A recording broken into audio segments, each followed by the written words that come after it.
बिस्मिल्लाहिर्रहमानिर्रहीम, अस्सलाम वालेकुम। सिंध टॉक में मैं हूं नुसरत हारिस और आज का हमारा सेशन नहायत ही इम्पोर्टेंट इस तनाजुर में है कि आए रोज़ हम सुनते हैं कि जी टीचिंग स्टाफ या नॉन टीचिंग स्टाफ जामियात में या गवर्नमेंट लेवल पर जो हमारे इंस्टीट्यूशंस हैं वहाँ पर हड़ताल कर रहे हैं, उनकी मांगें पूरी नहीं हो रही, उनकी कौन सी ऐसी डिमांड्स हैं जिनको सुना नहीं जा रहा।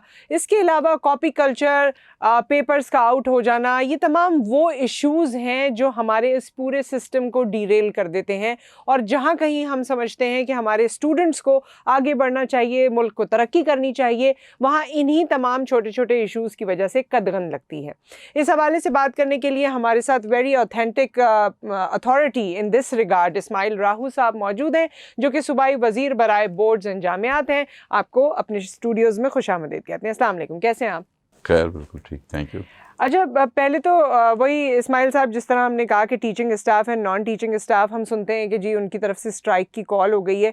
कौन से उनकी शराइत हैं, कौन से उनके प्रॉब्लम्स हैं, प्रोटेस्ट उनकी तरफ से होता है जो आप लोग नज़रअंदाज कर रहे हैं, या क्या ऐसी वजह है जिसकी वजह से ये तमाम एक तरह की डिस्टर्बेंस नजर आती है?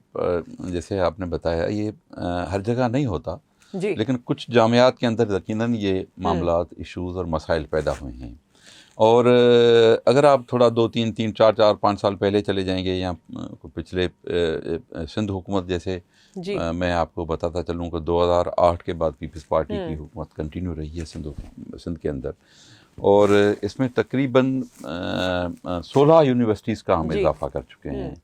यानी हम यहाँ न फ़कत सिंध प्राइमरी एजुकेशन और जो सेकेंडरी एजुकेशन है उस पर तवज्जो है सिंध हुकूमत की, लेकिन सिंध हुकूमत ने जो हायर एजुकेशन है उसको भी प्रायोरिटाइज़ किया हुआ है। सिंध हुकूमत ने हायर एजुकेशन कमीशन भी इसलिए बनाया ताकि वो यूनिवर्सिटीज़ की ग्रांट्स वगैरह के सिलसिले में करे, सारा काम करे। और हमने, यानी आप अंदाज़ा कर लें कि पूरे पाकिस्तान बनने के बाद 2008 तक हमारे पास 10 यूनिवर्सिटियाँ थीं, पब्लिक सेक्टर की यूनिवर्सिटी 10 थीं, और पिछले 13 सालों के अंदर सिंध हुकूमत ने 16 नई यूनिवर्सिटीज़ कायम की हैं। यानी इस वक्त हमारे पास, सिंध हुकूमत के पास पब्लिक सेक्टर की 26 यूनिवर्सिटीज़ मौजूद हैं इस वक्त। और जहाँ तक आपने ये बात बताई, ये मसाइल पैदा इस यूनिवर्सिटी में फाइनेंशियल मुआशी मामलात पैदा हुए हैं। उनकी पैदा होने की जो वजह बुनियादी तौर पर है वो मौजूद है इमरान खान की हुकूमत है। उसके दो असबाब हैं।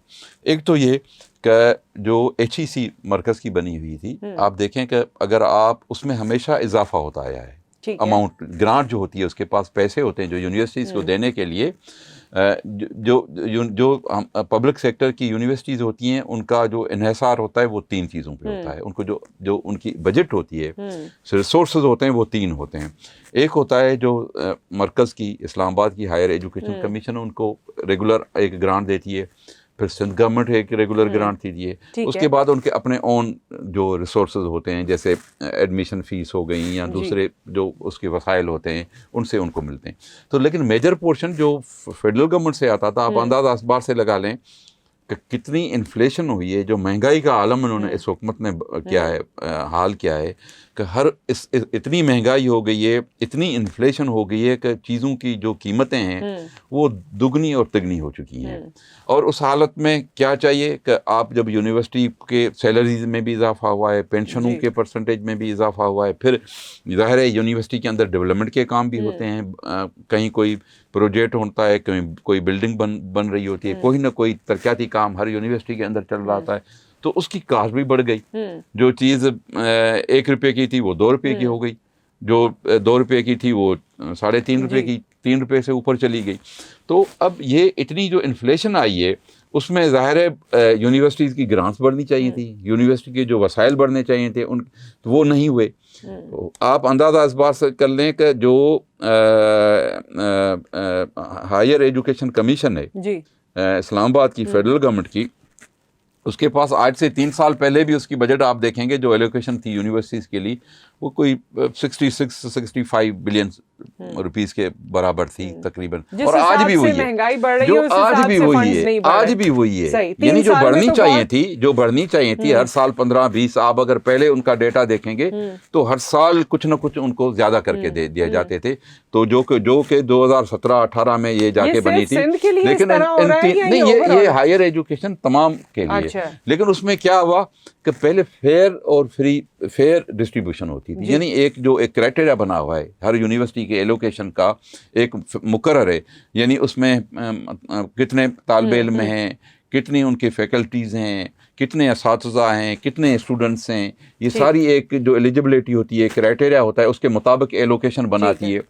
वो दरगुजर कर दिया वफाकी हुकूमत ने। अब अच्छा, दूसरी बात कि ये जो मैं कह रहा हूँ कि 65 या 66 अरब रुपये थे, वो थे 178 यूनिवर्सिटी थी, जिनमें एकदम फेडरल गवर्नमेंट ने इजाफा करके अब इस वक्त जो पूरे मुल्क के अंदर यूनिवर्सिटियाँ हैं वो इन 3 सालों के अंदर जो इजाफा हुआ है उन्होंने 240 कर दी है। अच्छा, यूनिवर्सिटीज की तादाद बढ़ गई है, पैसा नहीं बढ़ाया गया। अच्छा, और फिर वो फेयर डिस्ट्रीब्यूशन भी नहीं की गई ना, जो एक तरीके कार था।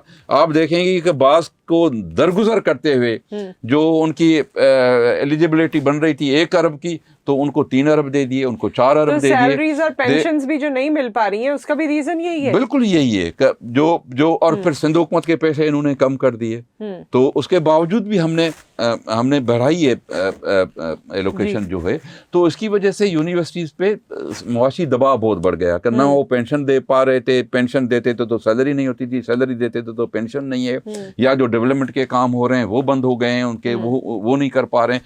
तो उस वजह से ये इश्यूज जो हैं महंगाई की वजह से, जो इस हुकूमत की देन है और कोई देन नहीं है इस हुकूमत की सिवाय महंगाई के, उस महंगाई का जामियात पे भी बहुत बड़ा असर पड़ा। अच्छा, आप ज़रा बोर्ड्स की तरफ भी आ जाते हैं। एक चीज़ जो मैंने शुरू में कहा था कि जी कॉपी कल्चर और पेपर का आउट होना, ये बड़ा एक प्रॉब्लम है। इस न्यूसेंस को कैसे आप लोग लुक आउट देखिए, हमने कोशिश करते हैं कि यकीनन ये इश्यूज सामने आते हैं जी, और इसकी वजह से हमने एक अमल शुरू किया हुआ है। इंशाल्लाह वो जल्द पाया तकमील तक पहुंच जाएगा।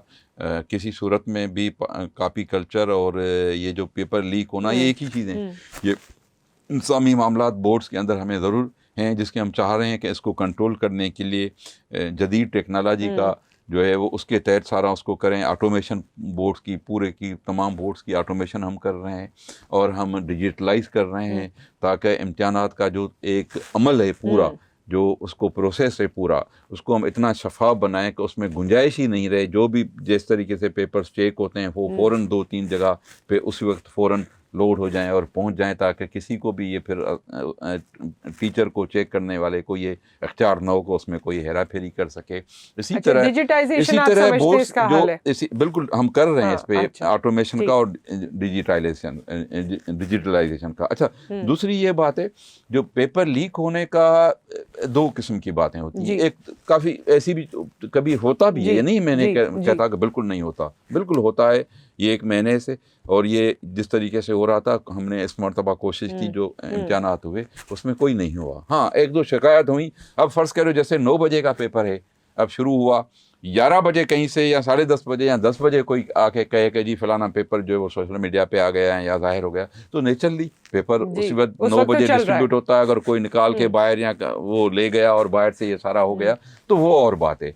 लेकिन इंशाल्लाह इस पे सिंध हुकूमत तमाम बोर्ड्स को जो है वो हमने किया हुआ है। हमने काफ़ी इसमें हमारे इजलास भी हो चुके हैं, मीटिंग्स हो चुकी हैं। हमने पूरे जो दूसरे बोर्ड्स हैं उनके साथ, जो पाकिस्तान के, उनके साथ भी हम इजलास मीटिंग्स कर चुके हैं और ये अमल तेज़ी से हम काम कर रहे हैं। हम बिल्कुल समझते हैं कि जो आने वाला दौर है कंपटीशन का है, और उसमें फ़कत तहलीम के तादाद को नहीं बढ़ाना, लिटरेसी रेट को नहीं बढ़ाना है, लेकिन उसके मयार को जब तक हम बेहतर नहीं करेंगे तब तक इस जदीद दौर के अंदर मुकाबलेबाजी में सिंध का तालिब इल्म जो है वो मुकाबला नहीं कर पाएगा और आगे नहीं बढ़ पाएगा। तो ये प्रायोरिटी है हमारी, इंशाल्लाह हम इसको सही करेंगे। अच्छा, जिस तरह आपने डिजिटाइजेशन की बात की है, बाकी मामलात के लिए एडमिट कार्ड वगैरह भी और उसका हुसूल बच्चों के लिए एक बड़ी मुश्किल चीज़ होती थी, तो अपने फॉर्म्स को भरना और डिजिटली अपने एडमिट कार्ड्स को हासिल करना, ये भी इसमें ही शामिल है। बिल्कुल शामिल है। इनिशियली हमने 1-2 बोर्ड के अंदर ये काम शुरू भी हमने कर दिया है,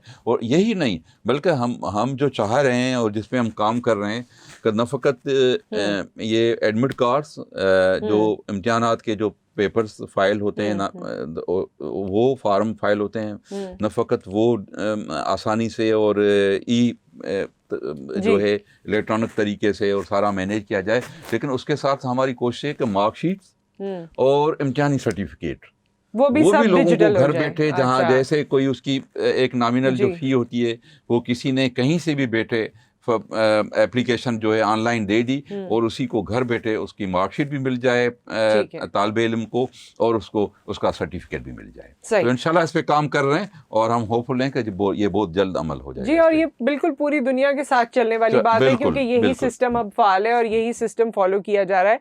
तो हम चाहते हैं कि सिंध के बच्चों के लिए भी, पूरे पाकिस्तान के बच्चों के लिए जाहिर है आसानी क्रिएट की जाए, लेकिन क्योंकि सिंध के इस सब्जेक्ट को आप देख रहे हैं तो खुसूसी तौर पे हम चाहेंगे, क्योंकि सिंध में भी जिस तरह देहातों में या अंदरून इलाकों में या और भी हम देखते हैं कि बड़ी तगदो स्टूडेंट्स को करनी पड़ती है अपनी तालीम के लिए। सो उसके एवज़ में अगर उनको ये सिला मिले कि उनके लिए बाकी प्रोसेस आसान हो जाए तो ये बड़ी एक कामयाबी होगी। बहुत शुक्रिया आपके वक्त का और तमाम तरह इन्फॉर्मेशन का। इंशाल्लाह दोबारा आपसे मुलाकात करेंगे। आपसे मुलाकात हमारी कंटिन्यूड रहती है। आपको पता है कि हम कब कब आते हैं और किस तरह से नए सेशंस और नए मेहमानों के साथ आपके सामने हाजिर होते हैं। सो स्टे ट्यून्ड, आप हमारे साथ रहिए, सिंध टॉक देखते रहिए। फिर मुलाकात करेंगे। अल्लाह हाफ़िज़।